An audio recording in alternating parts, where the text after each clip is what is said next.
പണം ഉപയോഗിക്കാൻ തുടങ്ങുന്നതിന് മുമ്പ് മനുഷ്യൻ സാധനങ്ങൾ ക്രയവിക്രയം ചെയ്തിരുന്നത് ഒരു സാധനത്തിന് പകരം മറ്റൊരു സാധനം കൊടുത്തായിരുന്നു. അതിന് വിളിച്ചിരുന്നത് ബാർട്ടർ സിസ്റ്റം എന്നാണ്. ഇപ്പോഴത്തെ തലമുറയ്ക്ക് അതറിയാൻ വഴിയില്ല. രാഷ്ട്രീയത്തിൽ അപൂർവമായിട്ടാണെങ്കിലും ഈ ബാർട്ടർ സിസ്റ്റം കാണാറുണ്ട്. ഏറ്റവും അവസാനമായി കാണുന്ന ഒരു കച്ചവടമായിരിക്കും നടക്കുകയാണെങ്കിൽ ഈ നൂറ്റാണ്ടിലെ ഏറ്റവും വലിയ രാഷ്ട്രീയ കുതിര കച്ചവടം. ആരും അറിയില്ലെന്ന് കരുതി മാന്യതയുടെ മുഖം മൂടി അണിഞ്ഞ ഒരു കമ്മ്യൂണിസ്റ്റുകാരനും കോൺഗ്രസിലെ ഒരു പ്രധാന നേതാവുമാണ് ഇതിലെ കഥാപാത്രങ്ങൾ. കമ്മ്യൂണിസ്റ്റുകാരനായ നേതാവിൻ്റെ അടുത്ത ബന്ധുവായ കോൺഗ്രസ്സുകാരനെ ഈ തെരഞ്ഞെടുപ്പിൽ മത്സരിപ്പിക്കണം. മുതിർന്ന നേതാക്കന്മാരെ മാറ്റി നിർത്തി ഈ കുഞ്ഞൻ നേതാവിനെ മത്സരിപ്പിക്കണമെങ്കിൽ പണി കുറച്ചധികമുണ്ട്. കമ്മ്യൂണിസ്റ്റ് പാർട്ടിയിൽ താൻ തലപ്പത്തിരിക്കുമ്പോൾ കോൺഗ്രസ് പാർട്ടിയിൽ ഒരു സീറ്റ് സംഘടിപ്പിക്കുവാൻ കണ്ട എളുപ്പ വഴി കോൺഗ്രസിന്റെ മുതിർന്ന നേതാവുമായി ഒരു കച്ചവടം ഉറപ്പിക്കുക എന്നത് തന്നെയാണ്. കോൺഗ്രസിലുള്ള തൻ്റെ അനന്തരവനാണെങ്കിൽ ഒരു പഞ്ചപാവവും. ഇന്നത്തെ കോൺഗ്രസിലെ യുവതലമുറയോട് മത്സരിച്ച ഒരു സീറ്റ് നേടിയെടുക്കാനുള്ള കഴിവും പ്രാപ്തിയും അവനില്ല. അതിന് ഏതെങ്കിലും തലതൊട്ടപ്പൻ്റെ കൈതൊട്ട അനുഗ്രഹം വേണം.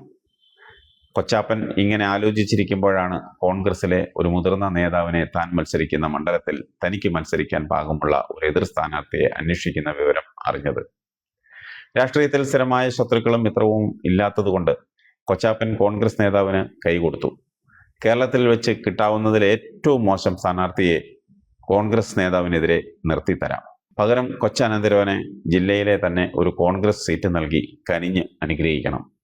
അങ്ങനെ സകല വമ്പന്മാരെയും മാറ്റി നിർത്തി ഈ കൊച്ച് അനന്തരവനെ വാഴിക്കണമെങ്കിൽ പണി കുറച്ചുണ്ടെന്ന് മനസ്സിലാക്കി ഇയാളെ കാലേ കൂട്ടി രാഹുൽ ഗാന്ധിയുടെ യൂത്ത് ബ്രിഗേഡിൽ അംഗമാക്കി. ഇതോടെ സ്ഥാനാർത്ഥിയാക്കുന്നതിൻ്റെ ചുമതല രാഹുൽ ഗാന്ധിയുടെ തലയിലായി. പല മുതിർന്ന നേതാക്കളെയും കാത്തിരുന്ന മണ്ഡലം ഇപ്പോൾ ഈ കുട്ടി നേതാവിനെ ചുമക്കേണ്ട അവസ്ഥയായി. കമ്മ്യൂണിസ്റ്റ് പാർട്ടിയിലെ നേതാക്കളെല്ലാവരും ഒരേ സ്വരത്തിൽ ഈ നേതാവിനോട് പറയുന്നു, രണ്ടും കൽപ്പിച്ച് കോൺഗ്രസ് നേതാവിനെതിരെ മത്സരിക്കുക എന്ന്. ഈ നേതാവ് മത്സരിച്ചാൽ കോൺഗ്രസ് നേതാവ് പോയ വഴി അറിയുകയില്ല. എന്നാലും ആദർശശുദ്ധിയുടെ പേരിൽ കമ്മ്യൂണിസ്റ്റ് നേതാവ് മത്സരിക്കുന്നില്ല. ഘടകകക്ഷികളിൽ മൂത്ത കക്ഷി ആ സീറ്റ് ഞങ്ങൾക്ക് വിട്ടുതായേന്ന് പലവട്ടം ആവശ്യപ്പെട്ടു. കേട്ട മട്ടില്ല. പൊതു സ്വതന്ത്രനെ നിർത്താമെന്ന് പറഞ്ഞു നോക്കി, ഒരു രക്ഷയുമില്ല. ഇതിനിടെ മുഖ്യമന്ത്രി സ്ഥാനാർത്ഥിക്കെതിരെ സ്ഥാനാർത്ഥിയെ നിർത്താതെ സഹായിച്ചു തരാമെന്ന് ആ മുന്നണി രഹസ്യമായി അറിയിച്ചിട്ടും കമ്മ്യൂണിസ്റ്റ് നേതാവിന് ഒരനക്കവുമില്ല. കച്ചവടം പറഞ്ഞുറപ്പിച്ചിരിക്കുകയല്ലേ, പാലം കുലുങ്ങിയാലും കേളം കുലുങ്ങില്ല.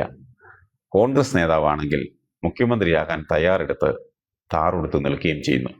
കച്ചവടം അലസിയാൽ കൊച്ചനന്തരവന്റെ നിയമസഭാ സീറ്റാണ് നഷ്ടമാകുന്നത്. ആ ഒരൊറ്റ കാരണം കൊണ്ടാണ് കൊച്ചാപ്പൻ സ്ഥാനാർത്ഥിയാവാൻ മടിക്കുന്നത്. മറ്റൊരു മുഖ്യമന്ത്രി സ്ഥാനാർത്ഥിയുടെ മണ്ഡലത്തിലും ഈ നാടകം അരങ്ങേറാൻ ശ്രമിച്ചുവെങ്കിലും അവിടെ മുന്നണി ശക്തമാണ്. അവർ തങ്ങളുടെ അതിശക്തനായ സ്ഥാനാർത്ഥിയെ ഇറക്കി കളിക്കാൻ തീരുമാനിച്ചിരിക്കുകയാണ്. മുൻപ് മൂന്നാം മുന്നണിയുടെ വോട്ടുകൾ അവിടെ ചോർന്നു പോയിരുന്നു. അതിനെ തടയിടുക മാത്രമല്ല, ജയിക്കുക എന്ന ലക്ഷ്യത്തോടും കൂടിയാണ് അവർ സ്ഥാനാർത്ഥിയെ കളത്തിലിറക്കുന്നത്.